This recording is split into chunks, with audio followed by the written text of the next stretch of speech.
তিনি গিবর কাহাম সাইসিরামবাড়িনি কাইসা বাজার সভা বসকাংনি 18 লোকসভা নির্বাচনে ইস্ট কনস্টিটুয়েন্সি ক্যান্ডিডেট শ্রী মহারানী কৃতি সিং দেববর্মানি পরিপ্রেক্ষিতে এই সভার সভাপতি এবং উপস্থিত আমাদের এমডিসি দেবজিৎ ত্রিপুরা, উপস্থিত আমরা ত্রিপুরা মথা সেন্ট্রাল ওয়ার্কিং কমিটির অন্যতম সদস্য বরং নায়ক রাজেশ্বর দেববর্মা,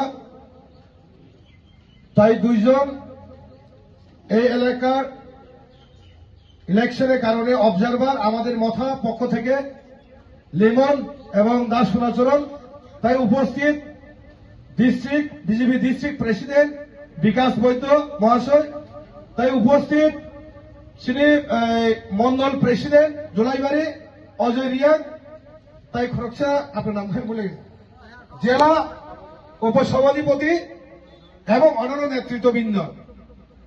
আজকে এই সভা সবচেয়ে ইম্পর্টেন্ট, বিশেষ খাইনায় যে সিকেল অ্যাকর্ড মানে যে সাইন মানে जों we not sign with the party, जों party by signing ya Tripura Motha and India government signing ka accord. I accord historical je according mane mo Tripura sani bagai belai kanisri iman tini muk thangani thami dongo bori bagai जों tamo BJP tamo IPFT tamo Tripura Motha जों jotono taglai Narendra Modi ji ने इस बार 400 पार करके हम लोग BJP में फिर government बनाएगा। सेंतावन सुधी 75 years त्रिपुरा सरकार যেভাবে ডিপ্রাইভ খাজেকা সেই স্বৈরাচারী পার্টি সিপিএম কংগ্রেস যে দালাল চিন্নি দালাল সিপিএম সেই কংগ্রেস স্বাধীনতা আন্দোলন হিসেবে যে আর যে ভারতবর্ষের যে বরত্ন যেভাবে দালাল খাই মানে সেই কংগ্রেস সিপিএম ন একটাও বুথ দিয়া হইছেন শ্রী কৃতি সিং দেববর্মা শ্রী মহারানী ন जों বিপুল বুথে কপ্লাই খাই রনের বাগৈ যতনে जों দিনে সময় মাতা নাই জীবক থাসি হইছিনি দেবজিৎ ছাগা যে এই অ্যাকর্ড আমাদের ত্রিপুরা মধ্যে এবং অমিত শাহজি বা ভারত সরকার বা গভর্নমেন্ট অফ ইন্ডিয়ার মধ্যে যে একটা স্বাক্ষর হিসেবে স্বাক্ষর হয়েছিল সেই স্বাক্ষরটা আপনারা এখানে বাঙালি ভাই মুসলিম ভাই সবাই আছে, আপনারা সবাই জানেন ত্রিপ্রাসাদের নিয়ে একটা রাজনীতি খেলা হয়েছিল 75 years। সেই 1980 রাজনীতি নয় এখন, সেই 1970 ত্রিপ্রাসা নয় এখন। ত্রিপ্রাসাও বুঝে গেছে পাহাড়ি বাঙালি ভাই ভাই সমতলে ডেভেলপমেন্ট, গ্রামে গঞ্জে রাস্তাঘাট নাই। এটা হচ্ছে কমিউনিস্ট পার্টি ও মার্ক্সবাদী স্লোগান সেই মানিক সরকার এবং জিতেন চৌধুরী। আপনারা কি জানেন কি জিতেন চৌধুরী যদি আমাদের মহারাজ প্রদীপ কিশোর মানিক্য জিতেন চৌধুরীর বিরুদ্ধে যদি প্রার্থী দিতাম জিতেন চৌধুরী আজকে এমএলএ থাকতো না হলে, আপনারা জানেন না।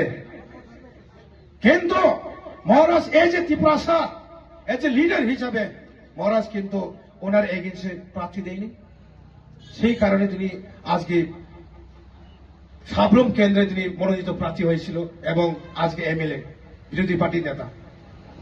উনি আজকে বলছে ওদের মাথার মধ্যে কিছু নেই, মাথা পাগল হয়ে গেছে। সিপিএম কংগ্রেস এখন পাগল, লোক নেই। जिसका साथ पहाड़ है उसका साथ गवर्नमेंट है, तो हम लोग किसका साथ? बीजेपी का साथ। बीजेपी ने हमको जो मांगा है प्रसाद सोल्यूशन के लिए बीजेपी ने हमको दिया, इसलिए इस बार फिर 400 बार ताली बजाओ, फिर 400 बार। तो জিতেন চৌধুরী খালি লুক নেই, মাইক নিয়ে খালি ভাষণ দেন। এই আমরা যে পূর্ব ত্রিপুরা ইয়াতে প্রার্থী এনেছিলেন, ওনার নাম তো কৃতি সিং দেববর্মা। ওনার তো বাড়ি এখানে না, উনি তো ত্রিপুরার লোক না, উনি তো বিদেশি। अरे साला जितेन चौधरी, आप त्रिपुरा से होकर ऐसे बात करता है। मैं आपको एक बात बोलना चाहता है, जिसका नाम भी एयरपोर्ट हुआ है नरेंद्र मोदी ने बनाया है, जिसका नातिन कृति सिंह देबबर्मा उसको आप विदेशी बोलता है। उसका पापा का नाम है महाराष्ट्र विक्रम देबबर्मा और आप त्रिपुरा बोलते हैं हम 143 जना राज का वंश है। ऐसे बोलने वाले आप कहा था, आप चीन का दलाल है, आप तो पूरा दलाल है, आपका चेहरा पूरा चीन का है। तो ऐसे ऐसे बहुत बात मत करो।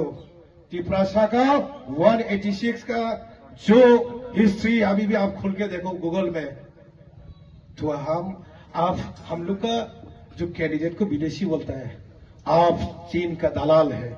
अभी चीन में भी नहीं है कम्युनिस्ट पार्टी और मार्क्सवादी, चीन में भी नहीं है। चखरा आतोरा शेष चीन में, और भारत में कैसे होगा, इंडिया में कैसे आएगा ये पार्टी। तो इस बार फिर 400 बार त्रिपुरा मथा बीजेपी आईपीएफटी लॉन्ग लेफ्ट तई बोबागरा एक लोग थे नरेंद्र मोदी जी मानिक शाह लॉन्ग लेफ्ट जो तो लोग खुलूंगा।